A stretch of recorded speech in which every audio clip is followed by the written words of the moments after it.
नमस्कार, आदाब। Crime petrol सतर्क के आज के इस केस में मैं अनूप सोनी आप सबका स्वागत करता हूं। सच को चाहे जितना मर्जी दबाया जाए, पर एक ना एक दिन सच बाहर जरूर आता है। ये कहावत बहुत पुरानी है, पर हर दौर में सच एक नया इम्तिहान लेता है और इस बार भी ऐसा ही हुआ। सच बाहर आया, लेकिन ऐसे जैसे कोई ज्वालामुखी फट निकला हो। यह सच इतना विषैला था कि तबाही का मंजर खड़ा हो गया। पर क्यों? 30 दिन 30 कहानियों की श्रृंखला में आज हम इस चौंका देने वाले केस का विश्लेषण करेंगे और हमारा साथ देंगे देश के जाने माने क्राइम रिपोर्टर साहिल जोशी। नमस्कार, मैं हूं साहिल जोशी। अगले 1 महीने तक क्राइम पेट्रोल सतर्क में मैं लेकर आ रहा हूं कुछ ऐसे अनसुने और अनदेखे केसेस जो मुझे लगता है कि आपको देखना बेहद जरूरी है। डर वो मर्ज है जिसपे इंसान की सोचने की और समझने की शक्ति क्षीण हो जाती है। एक नॉर्मल इंसान भी एबनॉर्मल सा बिहेव करने लगता है। यह दास्ता एक ऐसे ही डर से जुड़ी थी।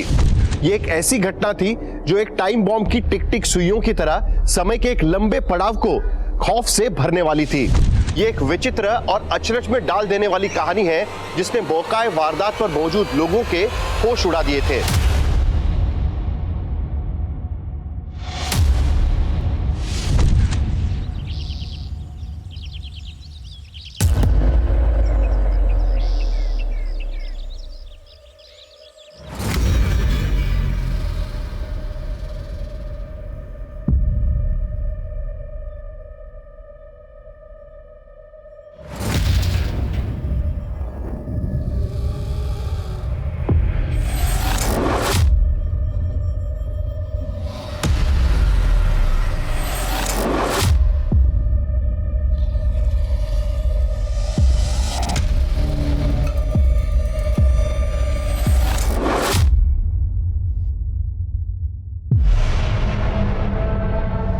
व्योमा, डेस्क पे मेरी क्या हुआ? Vyoma, are you okay? इतनी डरी क्यों हुई हो? नहीं, कुछ नहीं सर। Are you sure? देखो, कुछ प्रॉब्लम। निहारिका कहाँ है? सर, निहारिका तो अभी तक आई नहीं है शायद।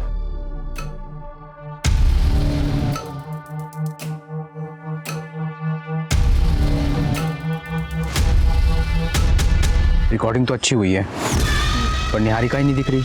कोई नहीं, कल देखते हैं उसको।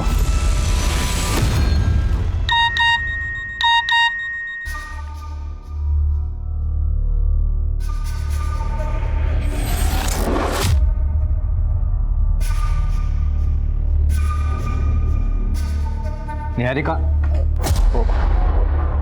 आई एम सॉरी, वो एक्चुअली तुम्हारा ब्रेकफास्ट रेडी है, मैं बस यही बताने आया था। That's so sweet. Thank you. My dear wife, गीले बालों में तुम बहुत सुंदर लगती हो। थैंक यू, पर वो अशोक ऑफिस के लिए लेट हो रहा है। ठीक है, तुम रेडी होके आ जाओ बाहर।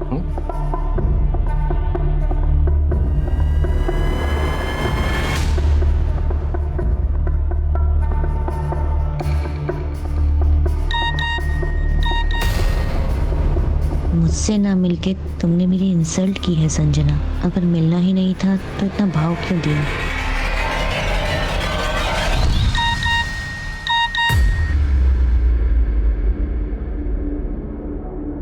तो तुम्हारी हाँ है या ना? हम आज शाम मिल रहे हैं या नहीं? माँ, सौरभ मुझसे जवाब मांग रहा है। कौन सौरभ? माँ, मैंने आपको बताया था ना कि मैट्रिमोनियल साइट में मैंने एक लड़के को पसंद किया है, वही सौरभ।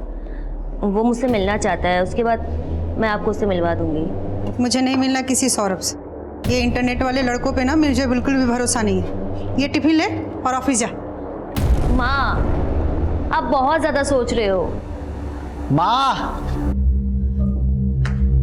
क्या प्रॉब्लम है? जाने दो ना मिलने के लिए।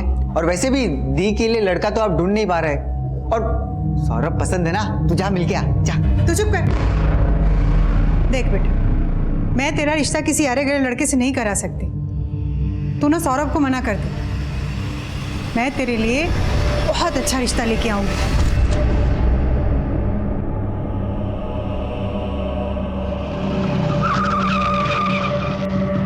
प्रेमनगर ग्राहक सेवा बैंक चलो।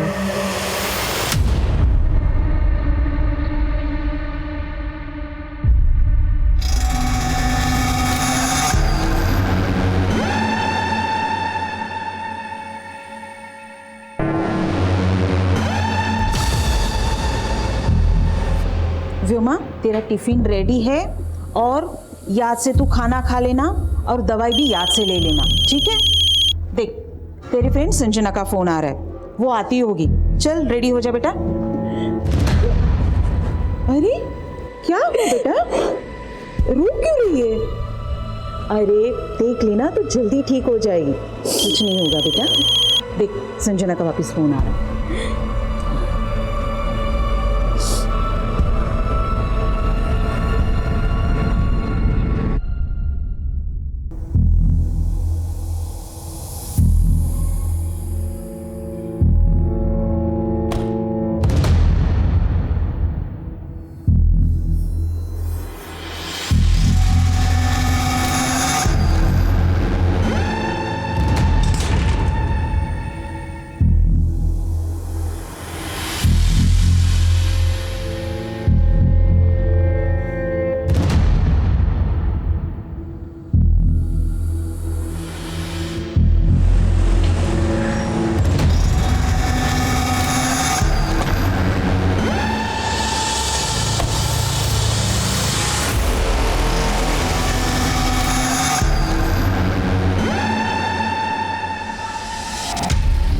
देवेंद्र, वो रामनगर में जो नया एटीएम खुला है, प्रॉब्लम आई उसमें?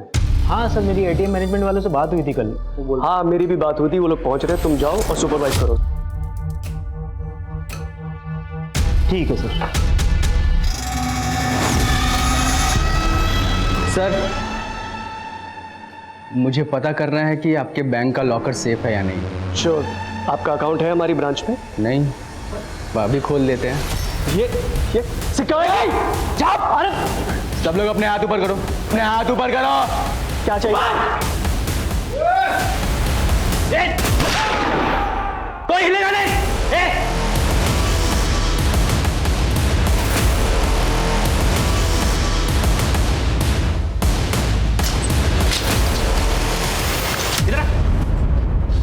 सबके मोबाइल ले, ठीक है? सब लोग अपना अपना मोबाइल इसके पास दे दो, कोई चालाकी नहीं। चल ले,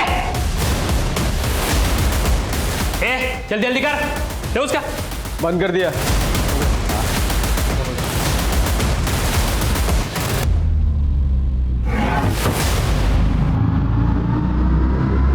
ये क्या कर रहा है?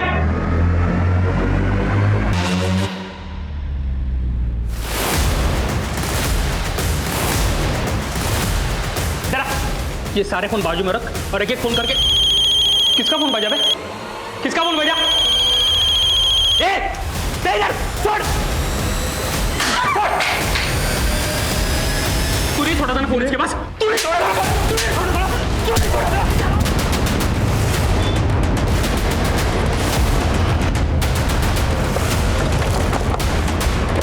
साहब, अंदर से गोली चलने की आवाज आई थी। अटैकर्स कितने लोग अंदर? साहब ये तो नहीं मालूम, लेकिन इतना देखा था कि उन लोगों ने गार्ड को गोली मार दी, फिर उसके बाद में उसे अंदर।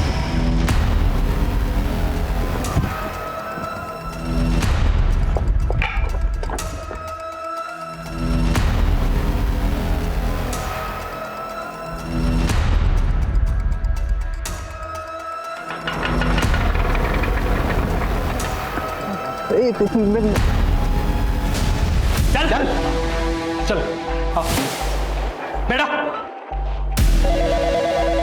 हट।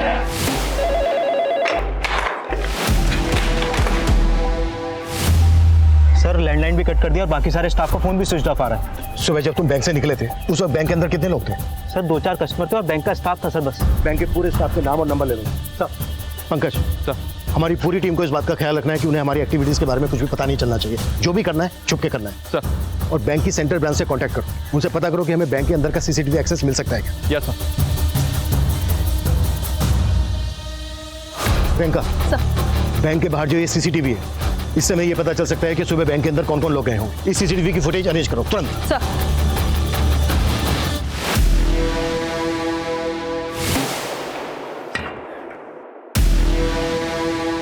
बाहर तो पूरा सन्नाटा है बे। चाय की टपरी है, चाय वाला लगाए। पक्का पुलिस आई है।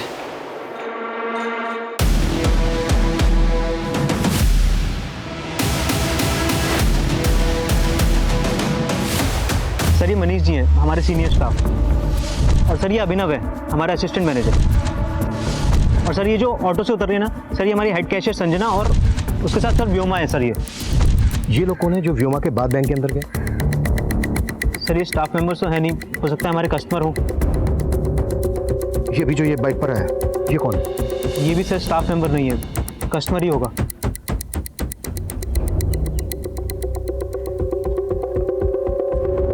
प्रियंका, ये बाइक यही है। इस बाइक की डिटेल पता करो और बैंक के अंदर जाने वाले हर आदमी की डिटेल पता करने की कोशिश करो। सर ये हमारे सीनियर मैनेजर प्रमोद जी की कार है और उनके साथ ही निहारिका है। अच्छा, ये आदमी कौन है जो बैंक मैनेजर की कार के पीछे पीछे है बाइक पर? नहीं मालूम सर।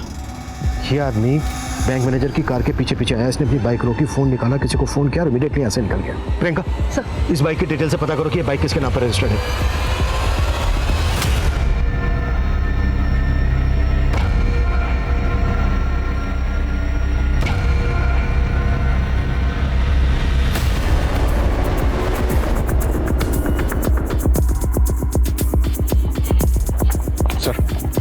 सेंट्रल ब्रांच से पता किया, यहाँ के सीसीटीवी ऑफ किए गए। बंद होने से पहले की फुटेज मंगवाई? जी हाँ सर, वो मुझे मेल करने वाले। अबे साला, पक्का पुलिस है बाहर। मैंने देखा एक को। अब क्या करें कुछ? सोचते कुछ। बस सोचने की जरूरत नहीं। ये लड़कियां बचाएंगी हमें, उनके आबरू का कफन ओढ़ के निकलेंगे। क्यों मैडम, दर्द हो रहा है? थोड़ा दर्द दो। थोड़ा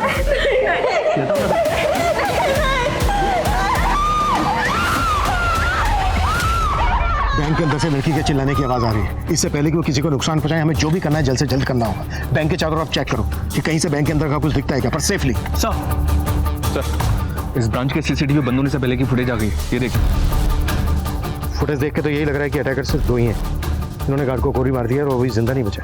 जी सर, सेंट्रल ब्रांच से एक बात और पता चली सर, पिछले 2 दिन से इस ब्रांच का पैसा वहाँ पे जमा नहीं हुआ। हाँ सर, कल के कलेक्शन के बाद हमारे ब्रांच मैनेजर प्रमोद जी ने मना किया था पैसे ना भेजने के लिए। अमाउंट काफी बड़ा है, इतना पैसा यहाँ रखना सही होगा? हमने कल का पैसा भी नहीं भेजा था। अरे वो ना कुछ कस्टमर्स की रिक्वेस्ट आई थी, उन्हें हैवी विड्रॉल करना कल, इसलिए बोले। एंड डोंट वरी, किसी को नहीं पता हम यहाँ पर इतना कैश रखते हैं। It's okay, do it. Okay sir. और सर नियम तो ये है कि ब्रांच मैनेजर ही बैंक खोलेगा, लेकिन हमारे मैनेजर तो उस गेट कीपर को भी चाबी दे के रखते थे डेली बैंक खोलने के लिए। क्यों हमें टॉर्चर कर रहे हो तुम? तुम्हें पैसे चाहिए ना? बैंक में 4 करोड़ रुपए रखा है, जितना चाहिए ले जाओ। अबे बार बार बोल रहा है पैसे लेके जाओ, पैसे लेके जाओ। बाहर पुलिस खड़ी है, पैसे लेके जाओ। है तेरे पास कोई प्लान है? सर, बैंक मैनेजर प्रमोद ने पर्पसली 2 दिन तक ब्रांच का पैसा सेंट्रल ब्रांच में जमा नहीं किया और वो ब्रांच की चाबी को भी सिक्योरिटी गार्ड के पास रखता था। कहीं ऐसा तो नहीं इस सब में उसका इन्वॉल्वमेंट है? हो सकता है, लेकिन पंकज, रॉबर्स का पहला टारगेट होता है लूट कर भाग जाना। लेकिन यहाँ पर तो रॉबर्स ने बैंक के अंदर अपने आप को बंद कर लिया है। क्या मकसद होगा इसका? हो सकता है सर, बैंक के अंदर जो लोग मौजूद हैं उनको लूट के बाद ह्यूमन शील्ड बनाकर भागने की कोशिश हो। प्रेमनगर के ग्राहक सेवा कोऑपरेटिव बैंक में गोलियां चल रही हैं। एक ऐसे ही गोली का शिकार हुआ है बैंक का security guard Sumit Verma. Bank के अंदर कई मासूम फंसे हैं जिनकी जान खतरे में है। अंदर हमलावर कितने हैं, उनके पास किस तरह के हथियार हैं, पुलिस गेस नहीं कर पा रही। क्या यह वाकई कोई एंटी सोशल अटैक है जो लोकल पुलिस एटीटी को संपर्क कर रही है, या हमलावर लूट और डकैती के इरादे से आए हैं? हमलावरों की गोली पर आखिरकार किसका नाम लिखा है? करोड़ों का माल और कई जाने ताक पर है। आने वाला समय एक भारी तबाही का अंदेशा दे रहा है। जैसा कि आप देख सकते हैं, बैंक के बाहर से हम आपको बिल्कुल लाइव फुटेज दिखा रहे हैं। बैंक के बाहर फायरिंग भी सुनाई दी गई है, पुलिस कर्मी का यहाँ पे जमावड़ा लगा हुआ है।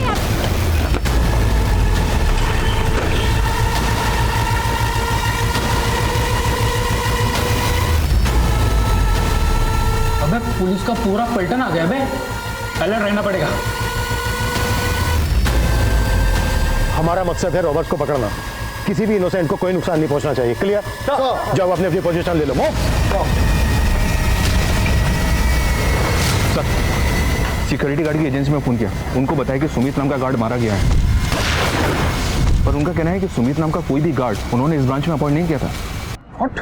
यस सर, बल्कि उन्होंने एक दूसरे गार्ड की फोटो भेजी है मुझे, ये देखिए सर, बाबूलाल नाम है इसका। उनके मुताबिक इस ब्रांच में बाबूलाल ड्यूटी पर था। हाँ सर, बाबूलाल ही हमारे यहाँ ड्यूटी किया करता था, लेकिन एक हफ्ता पहले वो छुट्टी पे चला गया था। सर मुझे 2 दिन के लिए गांव जाना है सर, तब तक एजेंसी वाले सर इसे ड्यूटी पर भेजेंगे, फिर मैं 2 दिन के बाद आके ज्वाइन कर लूँगा सर। ठीक है, थैंक यू सर। लेकिन एजेंसी वालों ने तो हमें ऐसा कुछ नहीं बताया। सर इस बारे में तो मैं कुछ नहीं कह सकता, और सर प्रमोद जी ने ही उसे अलाउ किया था 2 दिन के लिए। तुम्हारा ये बैंक मैनेजर प्रमोद 2 दिन से पैसा अपनी ही ब्रांच में रखता है, सेंट्रल ब्रांच में नहीं भिजवाता। और अब ये पता चलता है कि वो ड्यूटी पे तैनात गार्ड की जगह किसी दूसरे को ड्यूटी पे रख लेता है। कहीं ऐसा तो नहीं है कि बैंक मैनेजर भी मिला हुआ है इन लोगों से? मैं क्या बता सकता हूँ इस बारे में। तुम्हारे मैनेजर ने तुम्हें बाहर भेजा था ना बैंक से? सर वो ATM मशीन खराब हो गई थी, मैं वो चेक करने गया था। सर आप चाहे तो चेक कर सकते हैं सर। चेक तो हम करेंगे ही। एक मिनट सर, ये बाइक किसी मुकेश माथुर की है। ये बाइक 3 दिन पहले चोरी हुई थी और उसने चोरी होने की कंप्लेंट भी की। मतलब इस बाइक से जो आया वो रॉबर था और वो चोरी की बाइक लेकर यहाँ आया? जी सर। इस आदमी की फोटो हमने सारे थानों में सर्कुलेट कर दी थी। उससे पता चला है कि ये आदमी एक नामी क्रिमिनल है, उत्कल, जो पहले भी चोरी और लूट के मामलों में अंदर जा चुका है। अच्छा, वो दूसरी बाइक जो बैंक मैनेजर की कार के पीछे आई थी वो किसके नाम पर रजिस्टर्ड है? सर वो किसी देव कुमार के नाम पर रजिस्टर्ड है। ये वो देव कुमार, मायानगर के एड्रेस पे।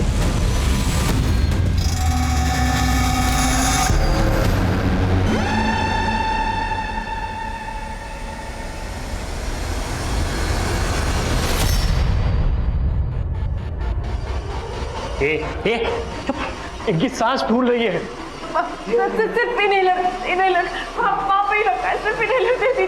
करके बैठ, बड़ी डॉक्टर बनती है। क्यों बे बुड्ढे, क्यों नौटंकी कर रहा है? प्रॉब्लम उनको इनहेलर दे दो ना। अबे चुप। कौन सा है? अबे तेरी तो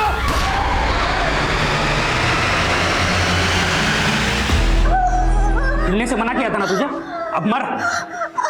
तुझे बचाने के चक्कर में ना ये लड़की मर रही है। अब तुझे देख के मुझे मेरे लाचार बाप की याद आती है, इसीलिए ये इनहेलर दे रहा हूँ। अब ये ले मुकुल। उत्कल, अगर तुम लोग ये सोच रहे हो कि तुम लोग यहाँ से निकल जाओगे तो बहुत ही गलत सोच रहे हो। मेरी बात मानो, सरेंडर कर दो। सपने मत देख इंस्पेक्टर, गन नीचे कर। अबे गन नीचे करने तो ठोक दूंगा इनको। और क्या बोला तू? सरेंडर? अबे तुम लोग हमको छू भी नहीं पाओगे, तुम्हारी नाक के नीचे से निकल जाएंगे और तुम देखते रह जाओगे। ये बहुत बड़ी गलतफहमी है तेरी। मेरी बात मान, सरेंडर कर दो, इसी में सलामती है तुम सबके। अबे सलामत तो कोई नहीं बचेगा आज। अच्छा ये बताओ, तुम लोग चाहते क्या हो? कोई मांग है तुम्हारी? अमृता सिंह, 1 घंटे के अंदर अमृता सिंह को यहाँ देखना चाहता हूँ। ये अमृता सिंह कौन है? पता लगाओ, पुलिस हो तुम। चलो तुम्हारी तलाश थोड़ी आसान कर देते हैं। अमृता सिंह हरिनगर में रहती है। अगर 1 घंटे के अंदर वो यहाँ नहीं पहुंची तो बाहर गोली की आवाज आएगी और अंदर एक और जान चली जाएगी।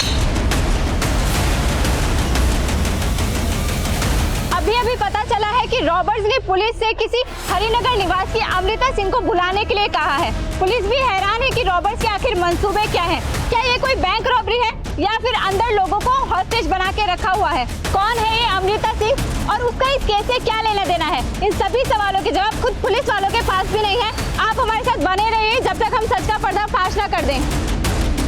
अरे मैम, आप अंदर नहीं जा सकते प्लीज। मेरी बेटी अंदर है, मुझे उससे मिलना है। मैम हाँ, हम देख रहे हैं, आप प्लीज।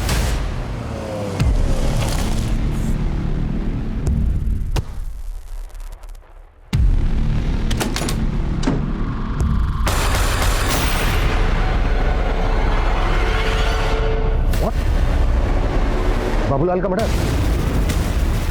बाबूलाल की बॉडी को पोस्टमार्टम के लिए भिजवाओ और पता करो कि ये बाबूलाल सुमित को कैसे जानता था कि बाबूलाल ने बैंक में अपनी जगह पर सुमित को काम पर लगवाया।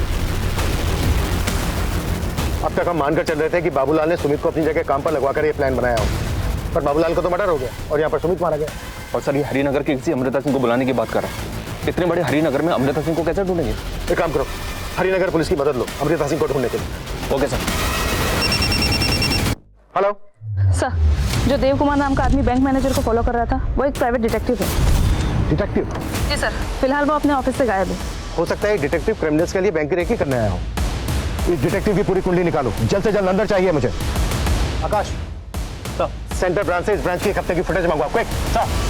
सर, वो एक बैंक एम्प्लॉय व्योमा सैनी की मदर हैं। उनका कहना है कि बैंक आने से पहले व्योमा ने सुसाइड नोट घर पर छोड़ा था। Suicide note? सर, मेरी व्योमा को बचा लीजिए सर, वो खुद को खत्म कर देना चाहती है। इस लेटर में उसने वही लिखा हुआ है। व्योमा को फेशियल डिसीज है, उसकी वजह से मेरी बच्ची को बहुत तकलीफ होती थी, उसकी वजह से शायद। अच्छा एक बात बताइए, कभी उसको देखकर आपको ऐसा लगा कि वो किसी दबाव में है, किसी के प्रेशर में है, या वो कनेक्टेड हो इस रॉबरी से? नहीं सर, ऐसा कुछ भी नहीं है। प्लीज मेरी बच्ची को बचा लीजिए सर। संजना दीदी, संजना दीदी, संजना दी। देखो व्योमा, जिंदगी में हमेशा सब खुश नहीं रहते। हम सबकी लाइफ में कोई ना कोई प्रॉब्लम्स है। मैं जानती हूँ, पर जब मेरा शरीर ही मेरा साथ नहीं दे रहा तो। मनीष सर को देख रही हो? उनको अस्थमा है, उनका शरीर भी उनका साथ नहीं दे रहा है, और वो तो भी अपना एक जवान बेटा भी खो चुके हैं, लेकिन फिर भी जिंदगी से लड़ रहे हैं, है ना? और प्रॉब्लम्स तो मेरी।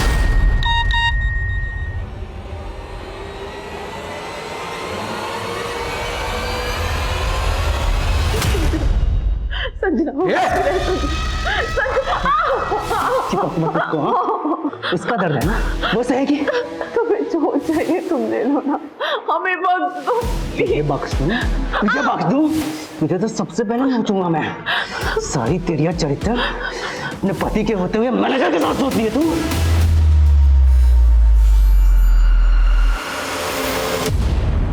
निहारिका के साथ अफेयर तो नहीं आपका? देखिए आपकी कलम करें, हम सबको मरवा देगी। मेरी मान ली, कुछ ना कुछ करते हैं। ये दोनों अकेले हम भाग चलते हैं सर यहाँ से। सर प्लीज सर, मेरी बात मानिए सर। हमारे हाथ बंधे हुए, क्या कर सकते हैं हम? तो कर लेंगे सर। आराम से बैठा रहे, छोड़ देगा हमें वो। सर कहीं आपने तो प्लान नहीं किया ना ये सब? आपने वो 4 करोड़ रुपए देने की बात की बोली? तू मुझ पे शक कर रहा है? चुप नहीं तो यहीं पे ठोक दूंगा, समझा?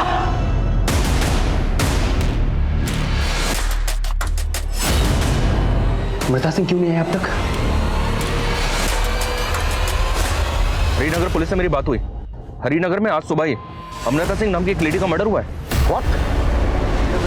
हरिनगर पुलिस अभी क्राइम सीन पे ही है, मैं भी वहीं जा रहा हूँ। लेकिन सर अभी कह नहीं सकते कि ये वही अमृता सिंह है जिसकी वो क्रिमिनल बात कर रहा है। ये क्रिमिनल कोई बड़ा गेम खेल रहा है। पता करो जिस अमृता सिंह का मर्डर हुआ है, उस अमृता सिंह का उत्कल, डिटेक्टिव देव कुमार और इस बैंक के किसी भी एम्प्लॉय से कोई कनेक्शन है?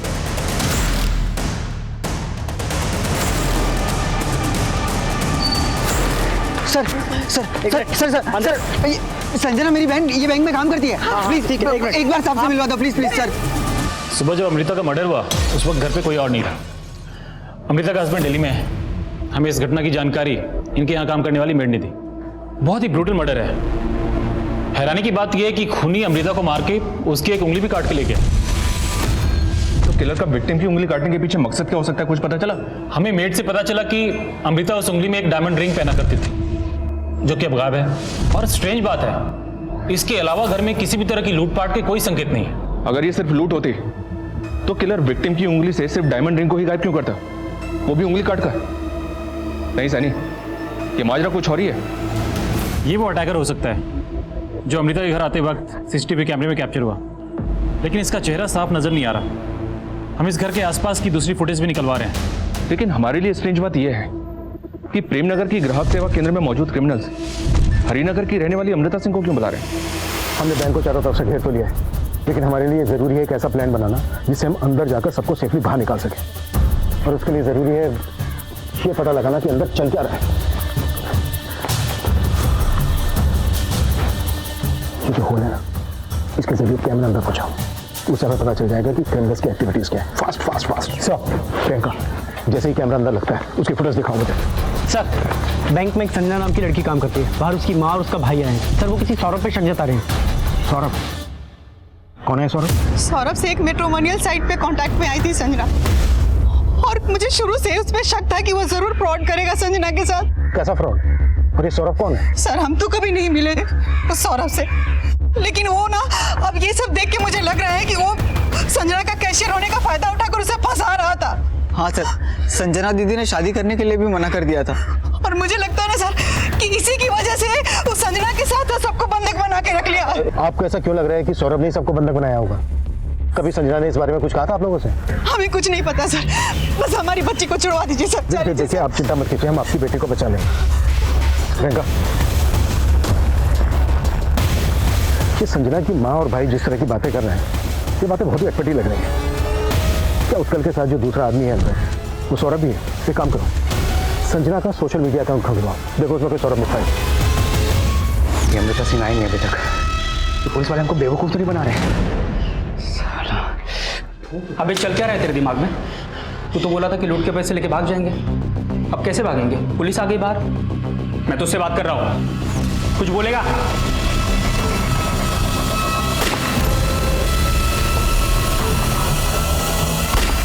स्मार्ट बनने की कोशिश मत कर इंस्पेक्टर, वरना सब मरेंगे। देख मेरे हवलदार पे गोली चला के तूने अच्छा नहीं किया। तू ये बात चाहता क्या? क्या मांग है तेरी? बता तो दिया है कहाँ अमृता सिंह?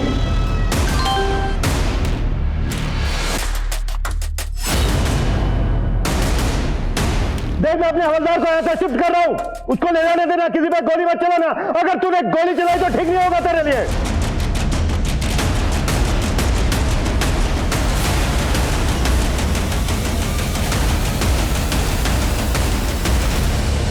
सर उस फुटेज में जो आदमी नजर आ रहा है, उसी ने अमृता सिंह का मर्डर किया है। एक बात और पता चली है सर, 10 साल पहले तक ये अमृता सिंह ग्राहक सेवा बैंक में जॉब कर रही थी। तो ये क्रिमिनल हमसे उसी अमृता सिंह को बुलाने की बात कर रहा था जिसका आज सुबह मर्डर हुआ। अमृता को मारने वाला ये आदमी है कौन? मैं पता लगवा रहा हूँ सर। अमृता का हस्बैंड भी दिल्ली से आ गया है। मैं और हरिनगर पुलिस, हम दोनों से इंक्वायरी कर रहे हैं।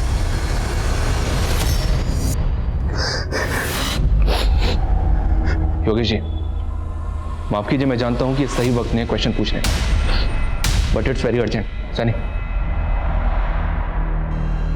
फुटेज में ये जो आदमी है, क्या आप बता सकते हैं कि कौन है? ये तो क्या बात? आप चुप क्यों हो गए? साफ बताइए, कैसे जानते हैं आप इस आदमी को? बोलिए।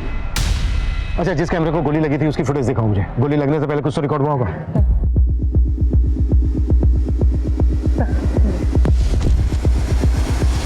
इस आदमी का बॉडी। हाँ पंकज। सर उस आदमी का नाम पता चल गया है, उसका नाम रजनीश है। हैरानी की बात तो यह है सर कि इस रजनीश ने 6 महीने पहले अमृता को 10 लाख रुपए में अपनी किडनी बेची थी, और अब उसी ने उसका मर्डर कर दिया। उत्कल, ये हम अच्छी तरह से जानते हैं कि रजनीश इस वक्त तुम्हारे साथ अंदर मौजूद है, और हमें इस बात का भी अंदाजा है कि डिटेक्टिव देव कुमार भी तुम्हारे साथ मिला हुआ है। अब तुम ये बोलो कि तुम चाहते क्या हो? बहुत तेज दिमाग चल रहा है तेरा इंस्पेक्टर। ना पीछे पीछे, पहले अमृता की बात कर ले। कहाँ है वो? अमृता सिंह का तो तूने सुबह ही मर्डर कर दिया है रजनीश। पता चल गया तुम्हें? बहुत अच्छी बात है। अब सुजीत सिंह का पता लगा। सुजीत सिंह? 15 मिनट है तुम्हारे पास। अगर सुजीत सिंह नहीं मिला ना तो यहां और जाने जाएंगी। Yes sir. अमृता सिंह इस बैंक में 10 साल पहले काम करती थी, और अब ये क्रिमिनल्स किसी सुजीत सिंह की बात कर रहे हैं। हो सकता है सुजीत सिंह भी इस बैंक से कनेक्टेड हो। तुम जानते हो किसी सुजीत सिंह को? सुजीत सिंह? सर एक सुजीत सिंह हमारी बैंक की सीनियर पोस्ट पे काम करते हैं, और उनके अंडर में इस एरिया की 16 ब्रांचेस आती हैं सर। इस सुजीत सिंह का एड्रेस और नंबर दो मुझे जल्दी। सर ये सुजीत सिंह का एड्रेस और फ़ोन नंबर तो मेरे पास नहीं है, लेकिन ये सारी इन्फॉर्मेशन आपको बैंक की सेंट्रल ब्रांच से मिल जाएगी सर। सेंट्रल ब्रांच में फोन करो। डिटेक्टिव देव कुमार पकड़ा गया। अरे मैंने कुछ नहीं किया। अरे साहब, मेरा इस रॉबरी से कोई लेना देना नहीं है। सब वो प्रमोद है ना, बैंक मैनेजर, उनकी बीवी ने मुझे ये सब करने के लिए कहा था।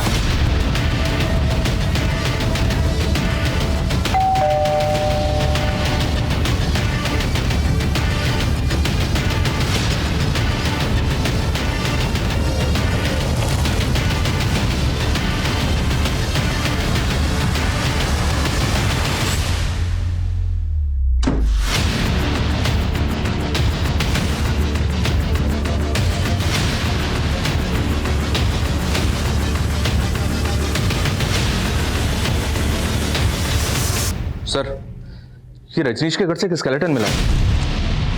What? आस पड़ोस से भी पता नहीं चल रहा है कि स्केलेटन किसका होगा। स्केलेटन को बिल्कुल लड़की की तरह सजाया हुआ है। एक बात बोलो सर, स्केलेटन की उंगली में वही डायमंड रिंग पहनाई हुई है जो अमृता की उंगली से काट के निकाली गई थी। पक्का रजनीश ने कहीं और भी मर्डर किए होंगे। अब शायद हमें यह भी सुनने को मिले कि अगला मर्डर इसने सुजीत सिंह का किया। एक काम करो, इसका बैकग्राउंड अच्छे से खंगालो और ये भी पता करो कि इसके घर में स्केलेटन किसका है। Okay okay sir. Sir Devendra ने हमें जिस सुजीत सिंह के बारे में बताया था, मेरी उनसे बात हुई है, वो जिंदा है सर। लेकिन अभी तक हमें ये श्योर नहीं है कि वो किस सुजीत सिंह को यहाँ बुला रहा है। आई होप किसी दूसरे सुजीत सिंह का मर्डर ना हुआ। फिलहाल इस सुजीत सिंह को यहाँ बुला लो। मैडम, वो डिटेक्टिव मैंने अपने पति की जासूसी करने के लिए हायर किया था। उसका इस रॉबरी से कोई लेना देना नहीं है। क्या जासूसी कर रही थी आप अपने पति की?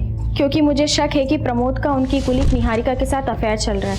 हमें भी ये शक है कि आपके पति उन बैंक रॉबर्स के साथ इन्वॉल्व हो सकते हैं। कहीं ऐसा तो नहीं कि आप उसके साथ मिलकर कोई गेम खेल रही हो? प्रमोद का मुझे नहीं मालूम, लेकिन मैं कोई गेम नहीं खेल रही हूँ। और आप ये सारी बातें निहारिका के पति से क्यों नहीं पूछती हैं? उसे भी मालूम होगा कि निहारिका प्रमोद के साथ क्या गेम खेल रही है।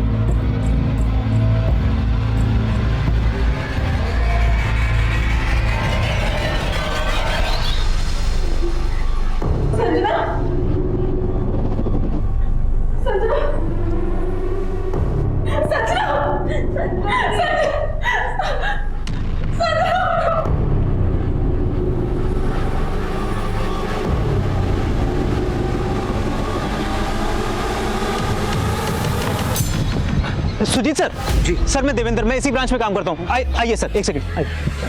Sir sir sir Sujit Singh ji sir.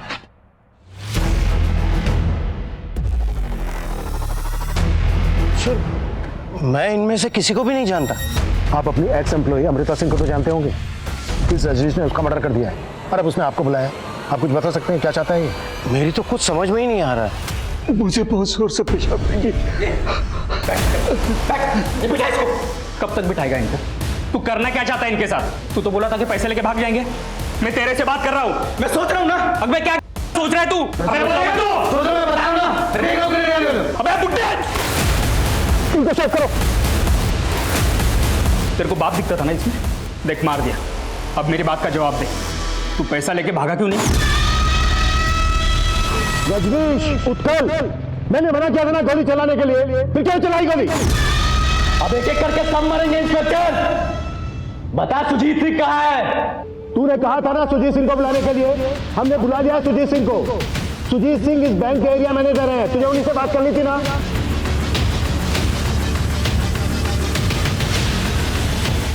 एकदम सही आदमी को लेके आया इंस्पेक्टर।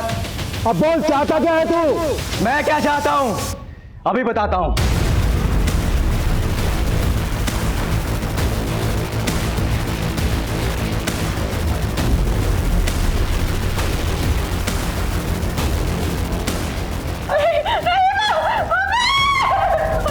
सुजीत सिंह, ये चीख सुनाई दी किसकी है? तो तुम नहीं बताओगे, ठीक है? ये लड़की बताएगी। क्या नाम है तुम्हारा? हाँ, मैं करवाता हूं बात, लेकिन तुम किसी को नुकसान मत पहुंचाना। मैं सुजीत सिंह बोल रहा हूं। मैं नहीं जानता तुम कौन हो, लेकिन मैं बताऊंगा कि मैं कौन हूं। मेरा नाम रजनीश दीक्षित है और मेरे बाप का नाम दिनेश लाल दीक्षित। कुछ याद आया? सुजीत सिंह, तेरी जुबान क्यों सिल गई? तू बोल नहीं तो ये लड़की खामोश हो जाएगी। बस रजनीश बस। मैं तभी रुकूंगा जब तू 16 साल पहले वाली कहानियां सबको बताएगा, जिसने एक परिवार को पूरी तरीके से तबाह करके रख दिया। बताता हूं, मैं सब बताता हूं। सर, जिस कंपनी को आपने 50 करोड़ का लोन सैंक्शन किया है वो एग्जिस्ट ही नहीं करती है। दिनेश, सब एग्जिस्ट करती है। मैंने अपनी रिपोर्ट सुजीत सर को सबमिट कर दी है। हाँ अमृता, ठीक है, लेकिन जो कंपनी एग्जिस्ट। लोन पास हो गया है, तुझे तेरा हिस्सा मिल जाएगा, टेंशन मत ले। मतलब आप दोनों बैंक को अंधेरे में रखकर ये लोन पास कर रहे हैं? मैं सेंट्रल ब्रांच के जीएम से आप दोनों की शिकायत करूंगा। आप दोनों सस्पेंड हो जाएंगे, जेल में जाएंगे और जेल में जाके जब चक्की पीसेंगे ना तो समझ में आएगा कि फ्रॉड का मतलब होता क्या है। और हम क्या करेंगे पता है? मैं भी पुलिस स्टेशन जाऊंगी और तुम्हारी कंप्लेंट करूंगी कि तुमने मुझे शादी का झूठा झांसा देकर मोलेस्ट करने की कोशिश की। और तुम मुझे जानते तो हो ही, मैं कुछ भी कर सकती हूँ। उस अमृता सिंह ने मेरे बाप के चरित्र पर उंगली उठाकर उन्हें दर बदर की ठोकरें खाने के लिए मजबूर कर दिया। आज 16 साल बाद उस अमृता सिंह को मारकर मैंने उसकी उंगली भी काट दी। 16 साल से मेरा परिवार जो दर्द झेल रहा है ना, आज उसका हिसाब होगा। तुम दोनों के दिए हुए घाव ने मेरे बाप की जान ले ली, मैं आज उसका बदला लूंगा। जब तुझे अमृता को मारना ही था तो तूने उसे अपनी किडनी डोनेट क्यों की? और कितने लोगों को मारा तूने? और तेरे घर पे जो स्केलेटन है वो किसका है?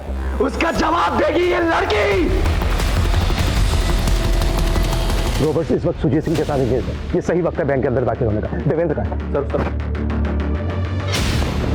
देवेंद्र, मुझे जल्दी से बताओ बैंक के अंदर क्या चीज कहाँ पर है? सर जब हम ब्रांच में एंटर करेंगे तो राइट साइड में कैश काउंटर है और सर लेफ्ट साइड में लॉकर का गेट है और सर सामने की तरफ मैनेजर्स केबिन है और एंड में सर टॉयलेट है। और एक मिनट, टॉयलेट कहाँ पर है? सर बिल्कुल लास्ट में।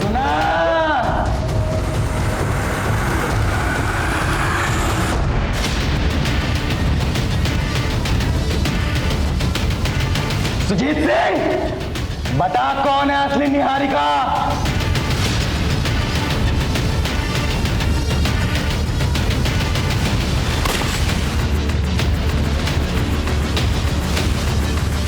मेरे पापा के साथ जो तूने किया वो मैं भूल गया, लेकिन जो तूने मेरी बहन के साथ किया ना सुजीत, वो बहुत बुरा किया। वो मेरे पापा के नाम पे लगे धब्बे को मिटाना चाहती थी।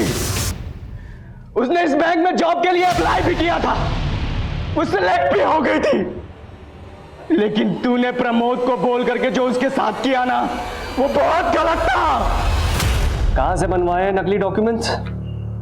बिल्कुल ओरिजिनल लग रहे हैं। तो नहीं सर, ये क्या कह रहे हैं आप?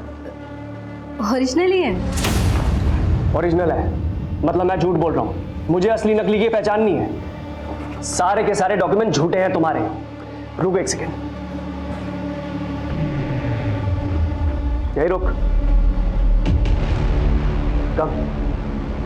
निहारिका ये है और हम इसे ऑलरेडी जॉब दे चुके हैं। तू क्या यहाँ पे जालसाजी करने आई है? नहीं नहीं सर, मैं नहीं आ रही हूँ, ये अपॉइंटमेंट मेरे नाम पे। ड्रामा बंद कर अब अपना। यंगो इसलिए छोड़ रहा हूं, वरना अब तक पुलिस में अंदर करवा दिया होता। रामलाल, लेके जाओ उसको। सर ये बात तो सुनिए। उस हादसे के बाद मेरी बहन ने आत्महत्या करने की कोशिश की और वो कोमा में चली गई। उसके इलाज में हमारी पाई खर्च हो गई। हमने उसे अपने घर पे रखा, लेकिन ऑक्सीजन सिलेंडर तक के लिए हमारे पास पैसे नहीं बचे। फिर मैंने अपने हाथों से उसे, मैं पिछले 1 साल से अपनी बहन के लाश के साथ जी रहा था। फिर मैंने तय किया मैं इन सब का बदला लूंगा। मैंने अमृता को ढूंढ निकाला, फिर मुझे पता लगा उसे किडनी की जरूरत थी और मुझे पैसों की। वो नहीं जानती थी कि मैं दिनेश दीक्षित का बेटा हूं। मैं उसका मसीहा बना और मैंने अपनी किडनी दी, बदले में 10 लाख रुपए लिए। उसी पैसे से मैंने सुजीत तुझसे और तेरी बेटी से अपना गुनाह कबूल करवाने का प्लान बनाया। सुमित और उत्कल पैसों की वजह से मेरे साथ आ गए। फिर मैंने बाबूलाल की जगह सुमित को दिलवाने के दिमाग लगाया और बाबूलाल को भी लालच दिया। मेरे कहने पर ही बाबूलाल ने सुमित को यहाँ बैंक में लगवाया।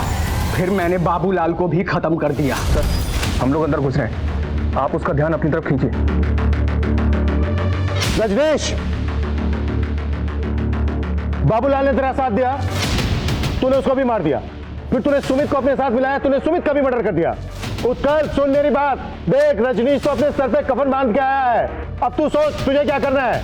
रजनीश, जिसने तेरा साथ दिया है तूने सबको मार दिया। अब ये बता, क्या तू उत्कल को भी मारने वाला है? इंस्पेक्टर, उत्कल को भड़काने की नाकाम कोशिश कर रहा है तू। सुमित को इसी ने मारा क्योंकि उसको पैसों का बंटवारा नहीं चाहिए था। उत्कल, तू मेरी बात सुन, सोच, अगर तू बचना चाहता है तो तेरे और तेरे बाप की वजह से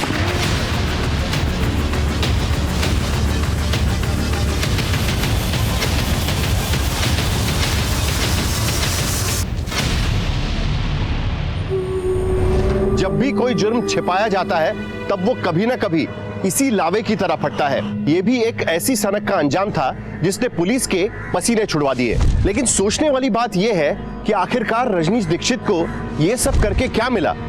वो अपने परिवार के साथ हुई नाइंसाफी के खिलाफ एक कानूनी लड़ाई भी लड़ सकता था, लेकिन उसने अपराध का रास्ता चुना। उसके इसी सनक के खेल में एक पुलिसकर्मी समेत कई लोगों की जान चली गई। ये कहानी हमें ये सोचने पर मजबूर करती है कि इंसानी लालच हमें किस हद तक गिरा सकता है। हम बात कर रहे हैं अमृता और सुजीत की, जिनके लालच की भूख ने दिनेश दीक्षित के पूरे परिवार को इस तरह से खत्म कर दिया कि उनके बेटे रजनीश का कानून पर से भरोसा ही उठ गया। रजनीश ने जो कुछ भी किया वो सरासर गलत है, लेकिन उसके परिवार के साथ जो हुआ उस तकलीफ को भी शब्दों में बयां नहीं किया जा सकता। देखते हैं हमारे आज के एपिसोड की दूसरी कहानी।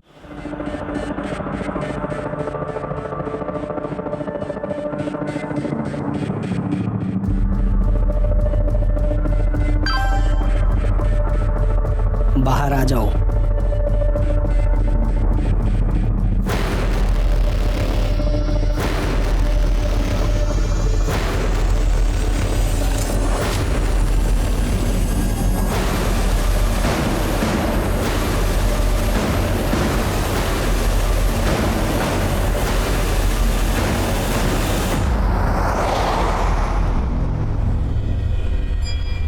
अबे ओ मजनू, अब तो हाथ छोड़ दे भाभी जी का। सब कुछ छोड़ के आ गई तेरे लिए। सारा इंतजाम हो गया? इंतजाम? अरे सब इंतजाम हो गया। हम कहाँ जा रहे हैं? अरे बता तो रहा हूँ भाभी जी, मतलब होने वाली भाभी जी, नौकरी की सारी बात हो गई है, घर का भी सारा बात हो गया है, बस तुम दोनों की शादी होना बाकी है। हाँ जल्दी कर लो। हाँ तो वो भी करवा लेते हैं ना। ओ मंगलम भगवान विष्णु मंगलम गरुड़ध्वजा।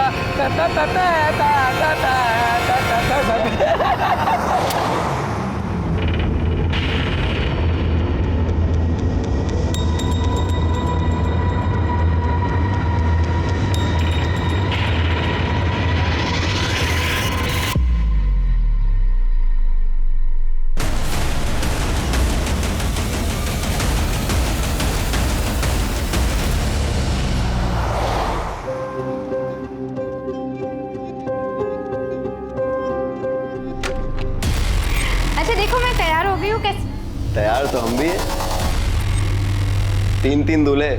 अब शादी छोड़ो, चलो सुहाग रात मनाते हैं। दीपक बचा! दीपक बचाओ! दीपक बचाओ नहीं, दीपक फंसाओ। वही तो बेच के गया तुमको हमें। अब पैसा वसूल करने दो, शोर मत मचाओ, समझी तुम? अबे पकड़ उसको, पकड़। शांति से करके हम छोड़ दे, समझी तुम? लेकिन जो लात मारी है ना हमको, देखो तुम्हारा हम क्या हाल करते हैं।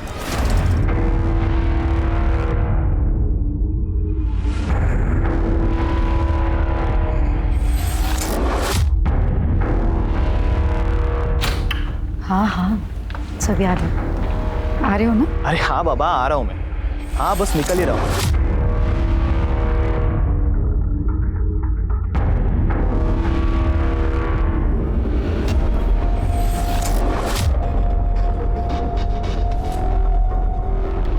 हीरोइन, सारा दिन ये पंखा साफ करना है, बाकी का काम तेरा बाप करेगा क्या?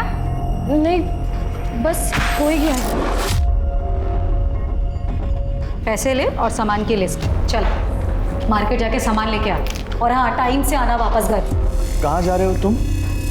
चुपचाप ना अपने काम से काम रखा करो, समझ में आ गया? इतनी बार मना किया, टोका मत करो पीछे से, लेकिन आदत नहीं जाती।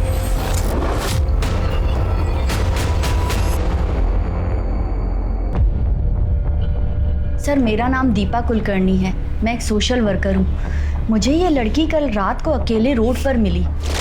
सर ये बहुत घबराई हुई थी, मदद मांग रही थी, और जब इसने मुझे अपने बारे में बताया तो मुझे लगा कि इसे पुलिस स्टेशन ही ले जाना चाहिए, और इसीलिए आज सुबह होते ही मैं इसे यहाँ ले आई हूँ। अच्छा किया आपने।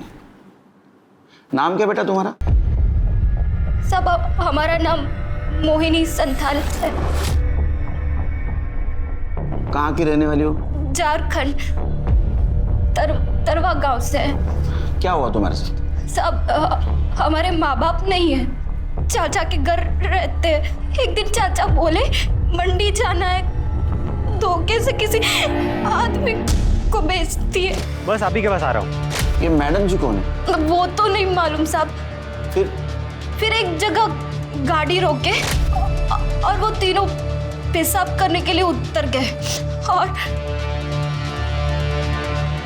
हमको मालूम नहीं था साहब कहाँ जा रहे हैं। बस भागते रहे और शहर पहुंच गए, पर हमको बहुत डर था कि वो हमें पकड़ ना ले। रोड पे हम रोते रहे। फिर ये दीदी आई। तुम बिल्कुल फिक्र मत करो, तुम एकदम सेफ हो।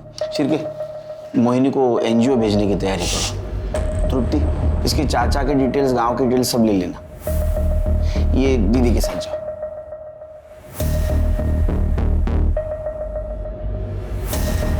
शिरके, मुझे लगता है गर्ल ट्रैफिकिंग का मामला है, लेकिन मैडम जी कौन हो सकती है?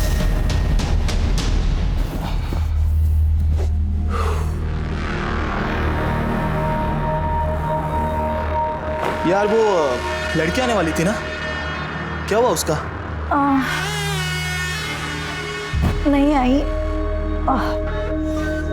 कुछ प्रॉब्लम है तो किसी और को ढूंढना पड़ेगा। क्यों? क्या हुआ उसका?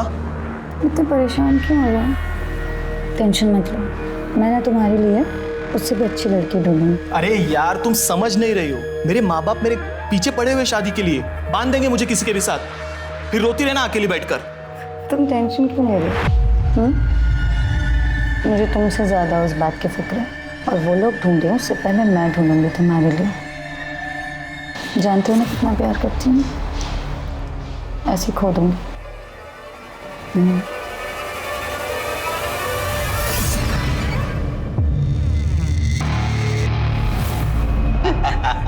अबे 17 साल के नागपुर पहुंचते ही 1.5 लाख मिलेंगे इसके। नोट गिनने की तैयारी कर ले। अरे हम तीनों ने मजे लिए इसके, काई का फ्रेश। और नागपुर के बात करने से पहुंच जाएगा क्या? 1.5 लाख तो डिलीवरी के बाद मिलेंगे, 20 से 25 हजार का खर्चा है। प्लीज मुझे जाने दो, प्लीज मुझे छोड़ दो, प्लीज ऐसा मत करो। अबे मजे तो बोनस है, बोनस। अब देखना 1.5 लाख भी यही दिलाएगी और 25,000 का इंतजाम भी यही करेगी। रास्ते में जो जितना देगा बेच देंगे साली को। नहीं, जाने से पहले एक बार और हो जाए। साहब 2 दिन हो गए, हमारी बेटी नमिता की कोई खबर नहीं। कहाँ है, किस हाल में है, हमें कुछ पता नहीं। झूठ क्यों बोल रही हो? सच क्यों नहीं बताती सर को कि लड़की भाग गई है तुम्हारी? हमारी लड़की उस लफंगे दीपक के साथ भागी है। तुम्हें पूरा यकीन है ये उसी लड़के के साथ भागी? हाँ सर, पूरा यकीन है, उस लड़के के साथ ही भागी है। लड़का 2 दिन से गायब है, अपने घर पे नहीं है, और हमें नहीं पता था सर कि ट्यूशन पढ़ने जा रही है। हमें लगता था, लेकिन उसका तो चक्कर चल रहा था। ये गोल खिला रही है ये पढ़ाई लिखाई के नाम पर। इसकी पढ़ाई लिखाई बंद। अब ये कॉलेज नहीं जाएगी, नहीं जाएगी ये कॉलेज। कोई भी लड़का ढूंढो इसके लिए और शादी करो। इस घर में ज्यादा नहीं देखनी है मुझे ये लड़की। अरे सुनिए तो सही। 17 साल में शादी, पता है ना गैर कानूनी है। हाँ सर, पता है कि गैर कानूनी है, पर गरीब आदमी करे तो करे क्या सर? सब लोग थू कर रहे थे। अब इज्जत जाए, इससे अच्छा तो आदमी जेल चला जाए। बहुत समझाया पर समझ नहीं रही थी वो। उस लड़के ने हद कर दी सर। एक दिन तो हमारे घर ही आ गया था। आशिकी का भूत का ले। क्यों आया था? क्यों आया था? अंकल, मैं नमिता से प्यार करता हूँ अंकल, उससे शादी करना चाहता हूँ अंकल। छोड़ दो पापा। तेरी बारात में अर्थी निकालूंगा यहाँ से। पापा, अगर उसे कुछ हो गया ना, मैं अपनी जान दे दूंगी, आप देख लेना। साहब प्यार से बात करना तो इन्होंने कभी सीखा ही नहीं।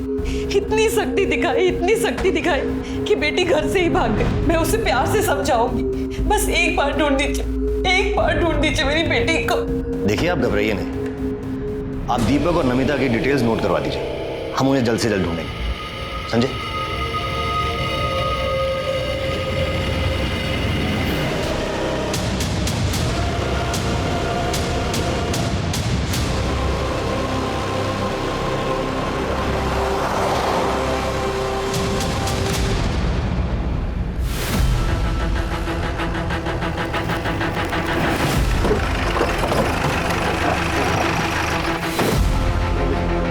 आई सर, लड़की की बॉडी है, देखकर लगता है कि 16-17 साल की होगी।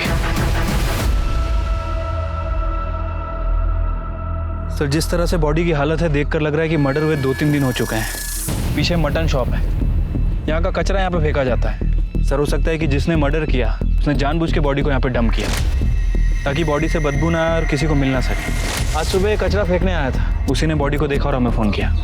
सर लड़की के प्राइवेट पार्ट पर ड्राई ब्लड मिला है। सेक्सुअल असॉल्ट या रेप जैसा मामला हो सकता है, पर बॉडी बुरी तरह से सड़ चुकी है, इसलिए ऐसा कुछ कहा नहीं जा सकता। पर सर बाकी बॉडी में चाकू से वार किया गया हो या फिर घाव, ऐसा कोई निशान दिख नहीं रहा है। Sir 1 minute. सर ये देखिए, लड़की का चेहरा थोड़ा विजिबल है और कुछ दिन पहले शास्त्री नगर पुलिस स्टेशन में इसी डिस्क्रिप्शन की एक लड़की की मिसिंग कंप्लेंट आई थी। ये फोटो, माला कोंडे नाम है इसका। कंप्लेंट किसने की थी? सर इसके हस्बैंड ने, श्याम कोंडे ने। उसको आइडेंटिफिकेशन के लिए बोला और कुछ आसपास चेक किया, एविडेंस कुछ मिला? आसपास कोई एविडेंस वगैरह नहीं मिला। इससे बात हो गई? हाँ सर, इससे मेरी बात हो गई है। ठीक है, बॉडी को पोस्टमार्टम के लिए भेज दो।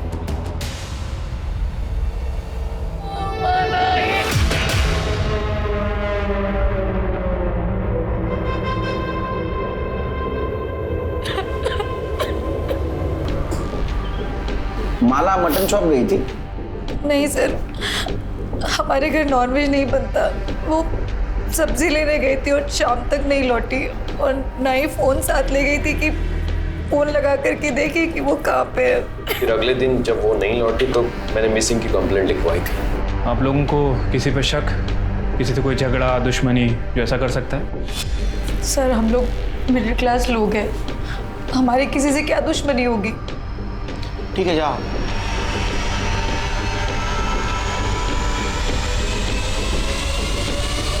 पूरा नाटक है सिर के, हाँ ड्रामेबाज है एकदम। देखो ना, किसी ने नहीं पूछा बॉडी कब मिलेगी। कुछ झोल लग रहा है। एक काम करो, माला की डिटेल्स निकालो और एक कोंडे फैमिली की भी डिटेल्स निकालो।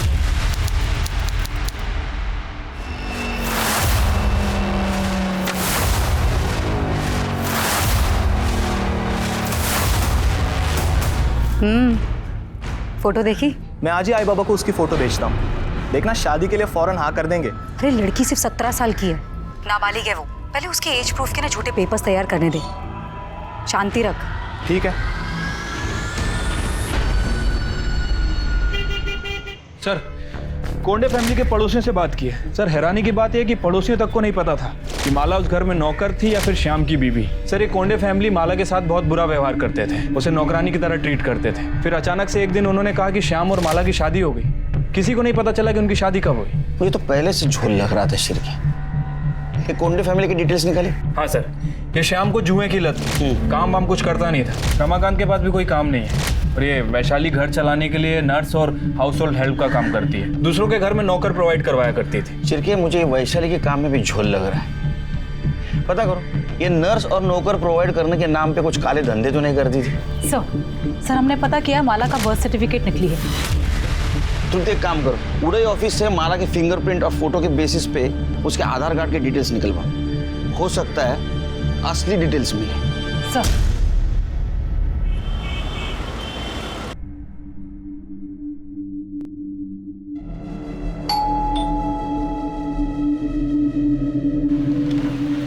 नमस्ते।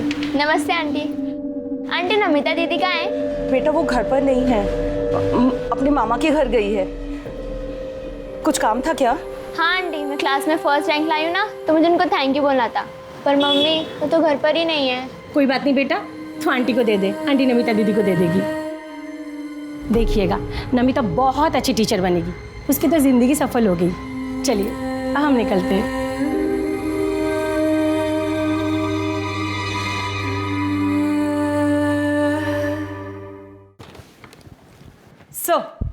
सर ये माला का ओरिजिनल आधार कार्ड, जिसमें माला का नाम माला कोंडे नहीं, माला सुरवे है, और इसमें एड्रेस भंडारी के पास अंबाड़ी गांव का है। एक काम करो तृप्ति, ये माला के गांव जाओ, सूर्य फैमिली के सारे डिटेल्स निकालो, पता करो ये माला की शादी हुई थी भी या नहीं।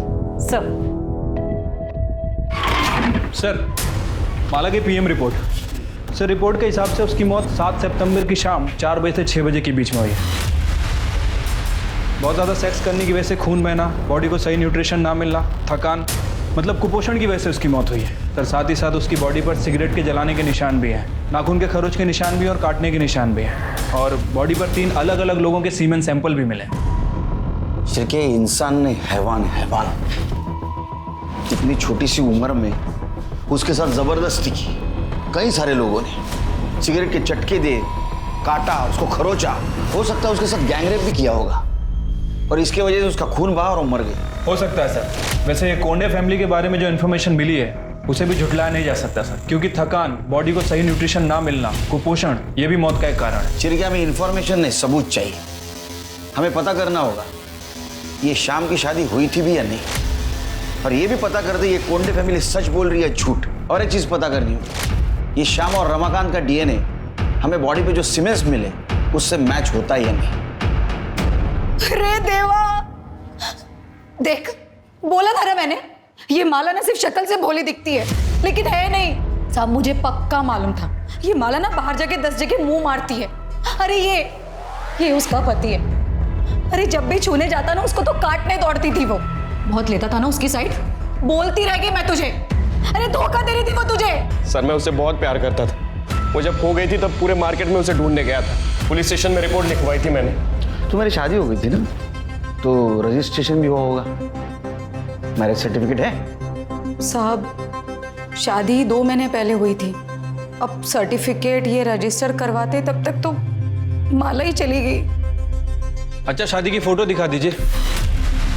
हाँ, सब शादी तो इतनी धूमधाम से हो ही नहीं थी, बस घर वालों के सामने ही घर में हो गई थी। और उसके बाद फोटो भी खींचा था तो फोन से ही खींचा था, और इसके हाथ से फिर गलती से फोन पानी में गिर गया, चालू नहीं हो रहा था, फिर फोन फेंक दिया।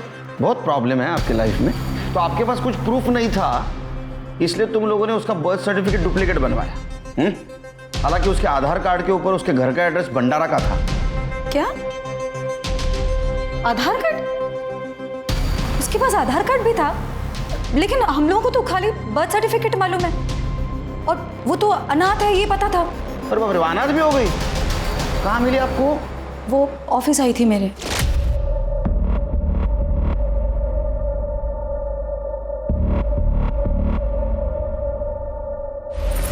क्या है? इधर आओ। दीदी, मेरा नाम है माला। मैं अनाथ हूँ। मेरा कोई नहीं है। कोई काम मिल जाता तो। पढ़ी लिखी हो? ज़्यादा पढ़ी लिखी तो नहीं हूँ, पर झाड़ू पोछा कर सकती हूँ। ठीक है, आईडी में कुछ आधार कार्ड वगैरह कुछ है?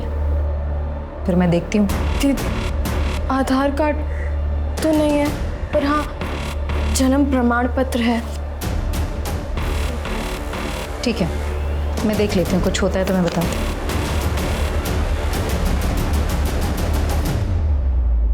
सर माला की कहानी सुनकर मुझे उस पर तरस आ गया था। दिखने में भी ठीक ठाक थी वो, इसलिए मैंने वैनी से कहा कि आप ही पूछ लीजिए उसे कि अगर वो शादी करना चाहती है मुझसे।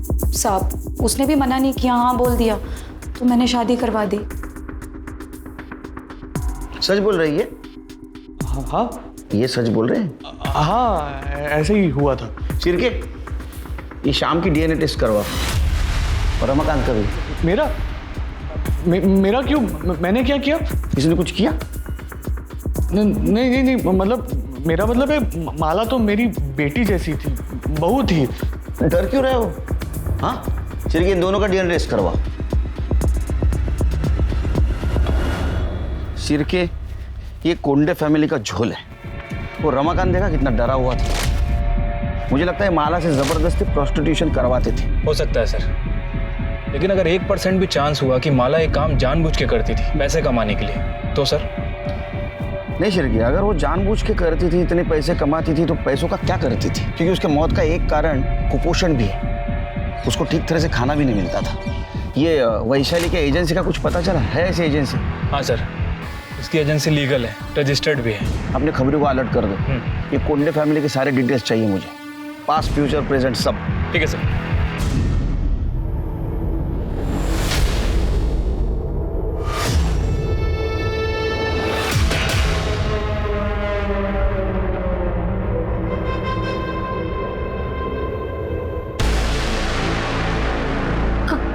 ना तुम, प्लीज मुझे हाथ में लगा, प्लीज।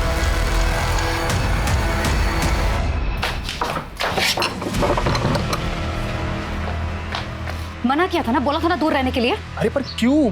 मेरी होने वाली बीवी हो यार। मुझे भी पता है कि होने वाली बीवी है तुम्हारी, हुई नहीं है, लेकिन तुम्हें भी अच्छी तरह पता होना चाहिए कि माला की मौत के बाद ना हम कितनी बड़ी मुश्किल में फंस चुके हैं। अरे पुलिस को शक हो गया है, दिन रात सवाल कर रही, जीना हराम कर रखा है हमारा, और उसके बाद तुम ये थोड़े टाइम दूर रहो इससे। अरे मेरे माँ बाबा मेरी शादी का सेहरा लेकर खड़े, करा देंगे मेरी शादी किसी के साथ, फिर हमारे बीच जो कुछ भी है ना सब भूल जाना।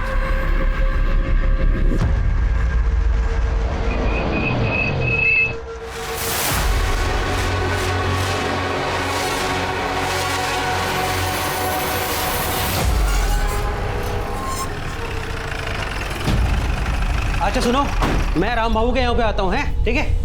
आप माला सुरवे के माता पिता सविता सुरवे और हीरानंद सुरवे हैं? नहीं, हम लोग राउत हैं। सुरवे तो वो थे जिनसे 4 महीने पहले हमने एक घर खरीदा था। तो वो लोग अब कहाँ हैं? पता नहीं। मैडम, सुरवे लोग तो ये गांव छोड़ के कब के चले गए? आप कौन?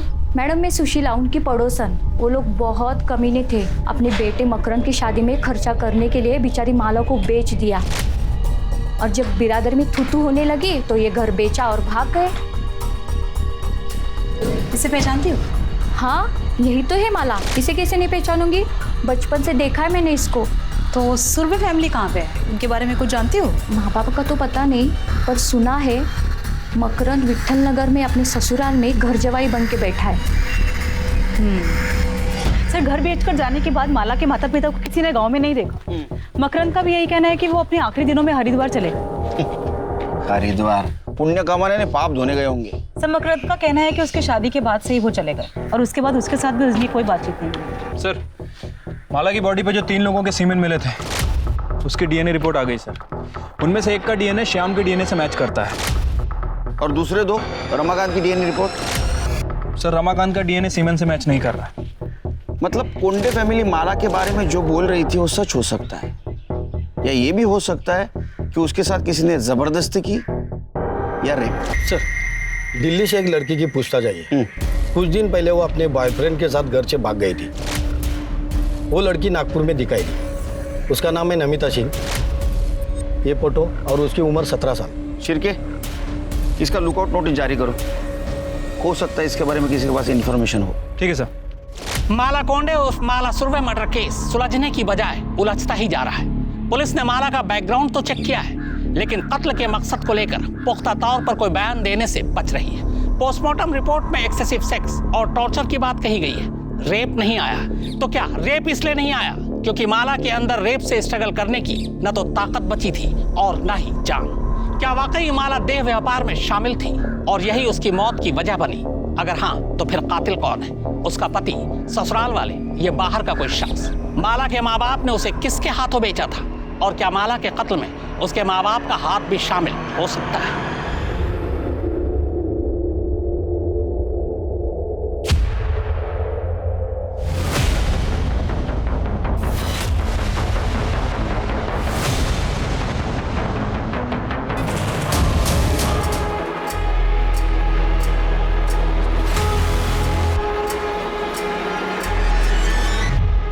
तो तू चाकू देख के डर के भागा और टेम्पो से टकरा है ना? हाँ साहब। उसका चेहरा देखा? किसके हाथ में चाकू था? चेहरा नहीं देख पाया साहब, वो टोपी पहना था। तेरे जेब में हमें कार्ड मिला, विजिटिंग कार्ड, वैशाली कोंडे। तू कैसे जानता है उसको? वो ये सच बोल, तेरी हालत देख। मैडम के पास कमीशन के लिए काम करता था साहब। एजेंट था ना। किस चीज का एजेंट था तू? साहब वो मेड और नर्स के लिए लड़की ला कर देता था मैडम जी को। सिर के सुना क्या मैडम जी? तो ये वैशाली मैडम जी है, और तू उसको नर्स और मेड के नाम पे जो लड़कियां ला के देता था नाबालिग, हाँ, वो दूसरे धंधे के लिए ना? नहीं साहब, मैं ऐसा कुछ नहीं करता साहब। सिर के ये सब निकालो, इसकी पट्टी विट्टी निकालो, दूसरा हाथ तोड़ो और लेके चलो उसको। अरे नहीं, बोलता हूँ साहब, बोलता हूँ। मैं मैडम जी को धंधे के लिए लड़की सप्लाई करता था साहब। पिछले 2 साल से मैं कर रहा है साहब। ये मोहिनी संथाल को भी तू ही लेके जा रहा था ना मैडम जी को बेचने के लिए? साहब लेके जाने वाला था साहब, लेकिन वो नागपुर आने से पहले ही गाड़ी से उतर के भाग गई। और माला? साहब माला को भी बेचने के लिए लाया था, लेकिन वो मोहिनी से बहुत पहले आई थी साहब, लेकिन शाम का उसके ऊपर दिल आ गया। तो फिर मैडम जी ने घर काम करने के लिए और शाम को खुश करने के लिए रखी थी साहब। नमिता आ गई साहब, उसको उसके बॉयफ्रेंड ने प्यार के झांसे में घर से भगा के लेके आया था सब बेचने के लिए। यही थी? हाँ सब, वो मैडम जी इसको विकास को खुश करने के लिए रखा था, लेकिन इससे पहले विकास को कुछ करता उसने देखा कि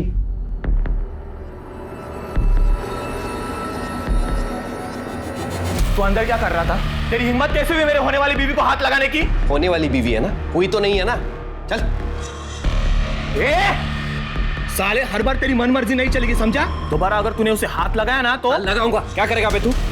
ये घर मेरा है और इस घर की हर चीज मेरी है, समझा? जो करना कर। साले तुझे बहुत चर्बी आई है, हाँ? जान से मार दूंगा। चल। विकास, श्याम, छोड़ो, तुम लोग ये क्या कर रहे हो? अरे छोड़ दो दूसरे को। विकास छोड़ो। श्याम, विकास बस। विकास, छोड़ो विकास। विकास, कहाँ भाग रहे हो? रख। अरे क्या मुंह देख रहे हो? उसको पकड़ो, मर जाएंगे वरना हम लोग।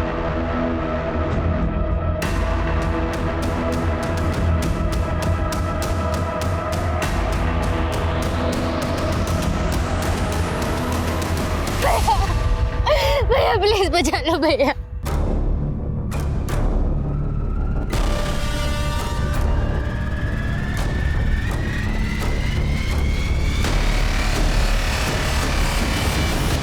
जान से मार डालोगे क्या इसे? इसे अगर कुछ हो गया तो मैं शादी किससे करूंगा? इससे तू नहीं, मैं शादी करूंगा। बस दामोदर, चल निकाल सिक्का। आज ही फैसला करूंगी इसकी शादी का।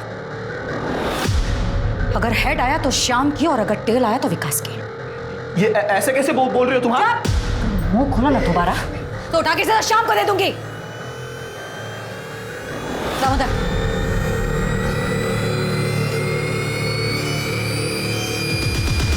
मैं जीत गया। हेड आया तो मैं क्या करूं इसमें? मुझे क्यों देख रहे हो ऐसे? ठीक है ना, कोई बात नहीं, मैं हूं ना, दूसरी कोई लड़की मैं अरेंज कर। चुप कर। ये मेरी है और ये मेरी ही रहेगी। इस साले की मैं कभी नहीं होने दूंगा। चल। तुम लड़कियों को समझते क्या हो? हाँ? चिरकी जल्दी चलो, इससे पहले कि विकास नमिता को नुकसान पहुंचाए हम वहां पहुंचेंगे। सर।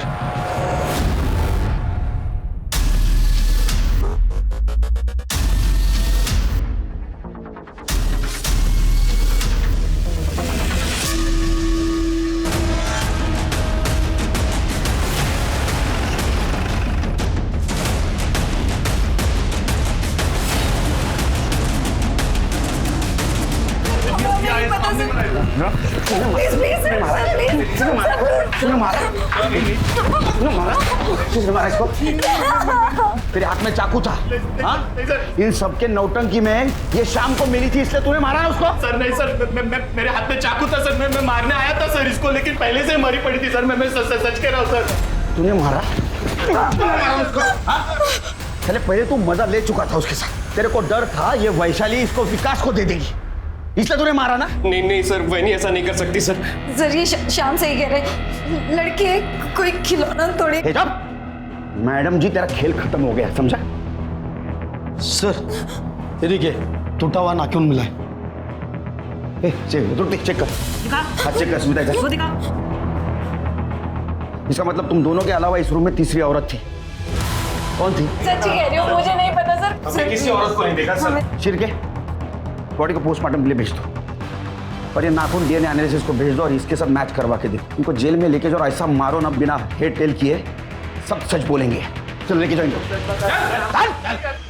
मैंने मर्डर नहीं किया, सच कह रही हूँ मैं। लोगों के घर नर्स और मेड भेज भेज कर उतने पैसे नहीं कमाती थी जिससे घर चले, और ऊपर से क्लाइंट और लड़कियों का पुलिस वेरिफिकेशन का झंझट अलग, और इसमें लड़कियों को बेचती थी तो लाखों रुपए मिलते थे। सर मेरी मजबूरी थी ये करना, क्योंकि मुझे मालूम था कि मेरा पति रमाकांत एक नंबर का निकम्मा है और घर मुझको ही चलाना। नौकरी चले जाने के बाद जो बची कुछ हिम्मत थी वो भी चली गई। विकास और उसके बारे में मुझे पहले से ही पता था, लेकिन मैं कुछ बोल नहीं सकता था। क्या बोलता सर मैं?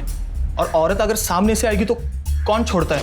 पर सर वो मुझसे उम्र में बड़ी थी, इसलिए घर वालों और सोसाइटी को दिखाने के लिए अपनी उम्र की लड़की से शादी करना मेरी मजबूरी थी। इसलिए वैशाली नमिता को मेरे लिए ढूंढ लाई थी। लेकिन जब मैंने पहली बार नमिता को देखा तो मेरा उस पर दिल आ गया सर।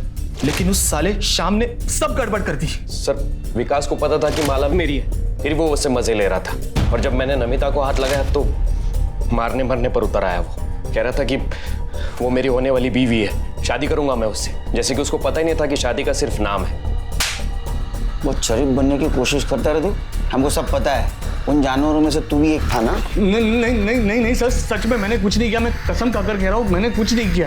वैशाली तो जिन लड़कियों को लेकर आती थी उन लड़कियों पर मुझे तरस आता था। शुरू में थोड़ा बुरा लगता था, लेकिन इतना पैसा कमाने लग गई कि हर लड़की देखकर मुझे वो खरीदने और बेचने का सामान ही नजर आती थी। नमिता को किसने बेचा? उसके बॉयफ्रेंड दीपक ने? मुझे नहीं मालूम किसने बेचा, लेकिन ह्यूमन ट्रैफिकिंग पहले प्रोस्टिट्यूशन के लिए किया जाता था, लेकिन शर्म की बात यह है कि अब शादी के लिए दुल्हन तक खरीदी जा रही। ये चलन बढ़ रहा है और इसके बढ़ने की एक वजह यह भी है कि जनसंख्या में लड़के और लड़की के अनुपात के बीच में फर्क है। ये नतीजा बेटे और बेटियों में फर्क का है। यही वजह है कि बहुत सारी जगहों पर बेटियों को पैदा होते ही मार दिया जाता है। हरियाणा से ये चलन शुरू हुआ, लेकिन कई राज्यों में अब ये चलन बढ़ गया है। अगर ये चलन ऐसे ही चलता रहा तो न सिर्फ ये देश के लिए घातक होगा, बल्कि लड़के और लड़कियों के बीच जो फर्क है उसका फासला और भी बढ़ेगा। सर, माला की बॉडी पर बाकी जिन 2 आदमियों के सीमेंट मिले थे उनका डीएनए विकास और दामोदर से मैच करता है। वो तो होना ही था शिरकी, क्योंकि दोनों ने कन्फेस भी कर लिया था ना, माला के साथ उन्होंने रेप किया है। सर हॉस्पिटल से फोन आया था, कल रात दामोदर की हॉस्पिटल में मौत हो गई। शिरकी, दामोदर का जिस जगह एक्सीडेंट हुआ वहाँ सीसीटीवी के देखो। ठीक है सर। सर एक और बात, नमिता की बॉडी के पास जो नाखून मिला है, डीएनए रिपोर्ट से पता चला है कि वो नाखून किसी औरत का नहीं बल्कि वो आदमी का है। हो सकता है सर, बहुत सारे आदमी लोग अपनी छोटी उंगली का नाखून बढ़ा के रखते हैं, उसमें नेल पेंट वगैरह लगाते हैं। इसका मतलब शिरके उस कमरे में श्याम और विकास के अलावा तीसरा आदमी भी था जिसने नमिता का मर्डर किया। शिरके एक काम करो, एक कोंडे हाउस के आसपास जितने भी मोबाइल टावर्स हैं वहां से पता करो कि उस एरिया में उस वक्त कितने मोबाइल एक्टिव थे, और ये दामोदर का जिस बार के बाहर एक्सीडेंट हुआ वहां का भी मोबाइल डाटा रिकवर करवाओ। सर, हमने कोंडे हाउस दोबारा सर्च किया। जिस कमरे में नमिता की लाश मिली थी उस कमरे के बाहर एक ब्रेसलेट मिला।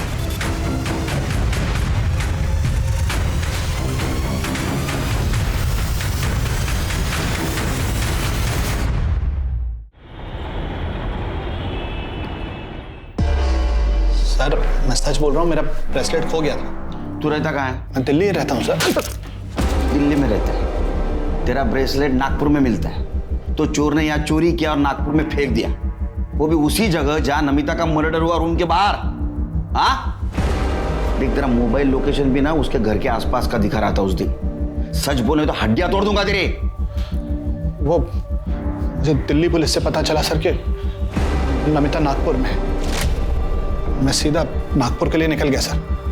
वहाँ मेरा एक दोस्त रहता है, उसको भी मैंने बोला कि नमिता नागपुर में है, वो चेक करे। अपने 12 तारीख की शाम को मेरे उस दोस्त को नमिता दिखाई दी तो उसने मुझे इन्फॉर्म किया। मैं छुपते छुपाते जब वहाँ पहुँचा सर तो मैंने देखा कि दरवाजे से टकराकर मेरा ब्रेसलेट वहाँ गिर गया था।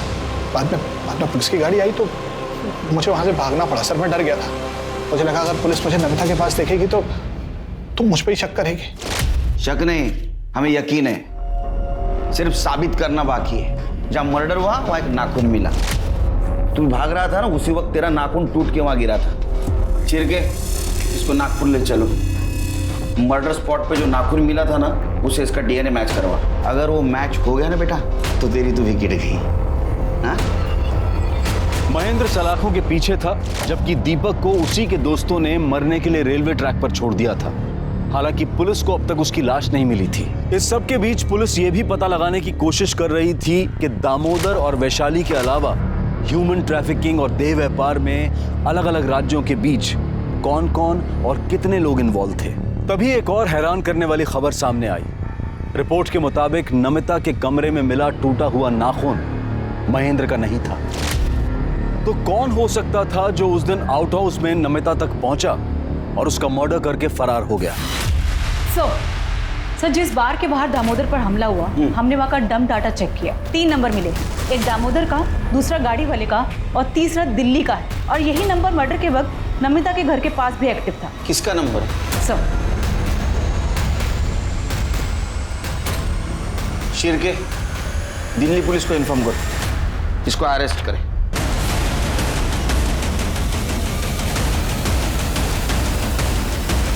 नमिता को बेच के तेरा मन नहीं भरा तो उसको मारने पहुंचा और मार भी दिया।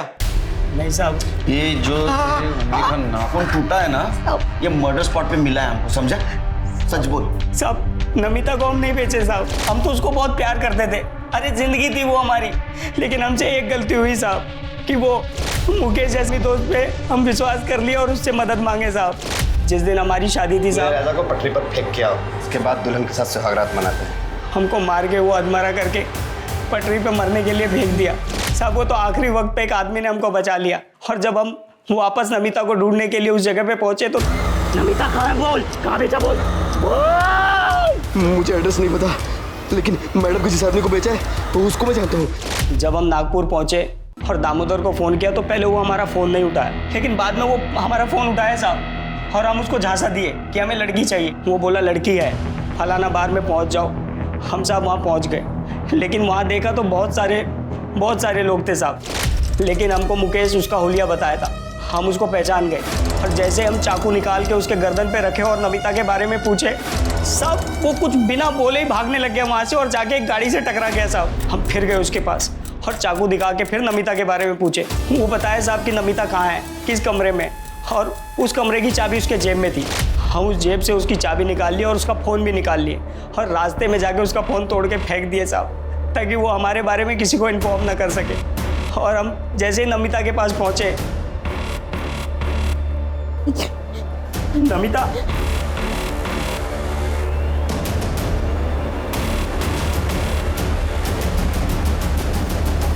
तुम क्या लेने आए हो अब यहाँ?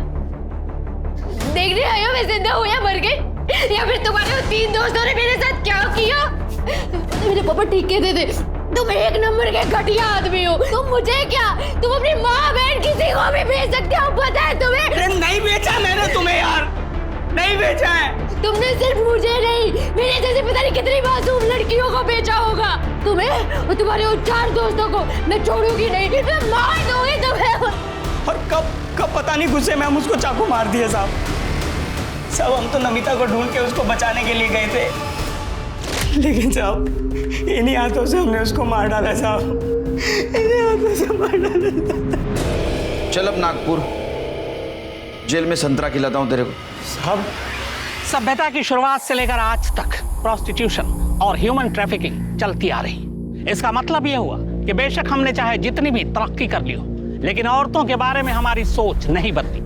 औरतों की इस दशा के लिए न सिर्फ उसे खरीदने और बेचने वाले, बल्कि घर वाले, पति, बाप, बेटा, भाई और समाज के ठेकेदार सभी जिम्मेदार हैं। जब तक औरतों को मर्द खरीदते रहेंगे, उसे बेचने वाले पैदा होते रहेंगे। अब मैं अनूप सोनी आपसे विदा लेता हूं। फिर मुलाकात होगी क्राइम पेट्रोल सतर्क में एक और नए केस के साथ और उस पर हमारे एक्सपर्ट के विश्लेषण के साथ। तब तक अपना और अपने परिवार का ख्याल रखें, सतर्क रहें, सुरक्षित रहें और देखते रहें क्राइम पेट्रोल सतर्क। जय हिंद। क्राइम पेट्रोल के और भी दिलचस्प कहानी देखने के लिए हमारे चैनल को सब्सक्राइब करें और बेल आइकॉन दबाना न भूलें।